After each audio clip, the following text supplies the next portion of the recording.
Moscow's struggle against trash is nothing new. 500 years ago, the city was under siege from its own filth. Historian Tatiana Sazonova. If you happen to be or found yourself in Moscow of the 16th or 17th century, you would be very lucky or unlucky to smell all the trash and all the litter that people would drop to the streets. As the steaming piles of rotting cabbage and horse manure grew fouler, so did Moscow's reputation. There was even such a joke that the foreigners invented. When they approached Moscow, they would say, "Now I can smell Moscow." When Tsar Peter the Great took command of an expanding Russian Empire, he decided this wintry city needed a spring clean.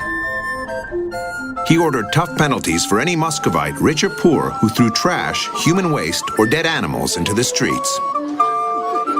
You could be either beaten with a whip for disobeying or even charged very high fees. If you were caught disobeying, then the fees and the punishment would be increased.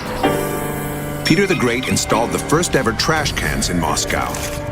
And he established a brand new profession, garbage man, aka the Zolotary. The Zolotary comes from a Russian word zoloto, which means gold. The Zolotary earned a lot of money because having such a barrel of human waste and trash taken out of Moscow cost 20 times more than buying a barrel of water.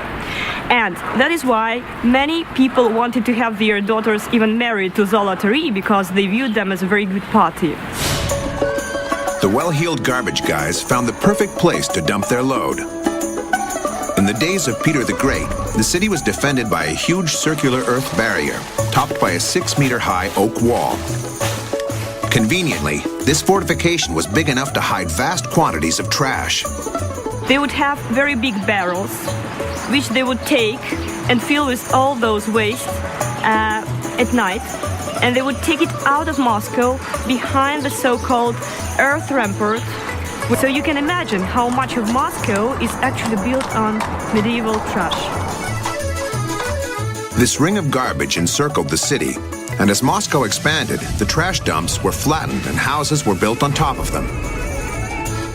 Moscow has been historically growing in concentric circles, and so if you look at the map of Moscow, you can see that it is really a circular city. You can see the streets which go like spokes from the center all the way to behind what used to be the earth ramparts. So there is much of Moscow on the territory beyond the former earth ramparts.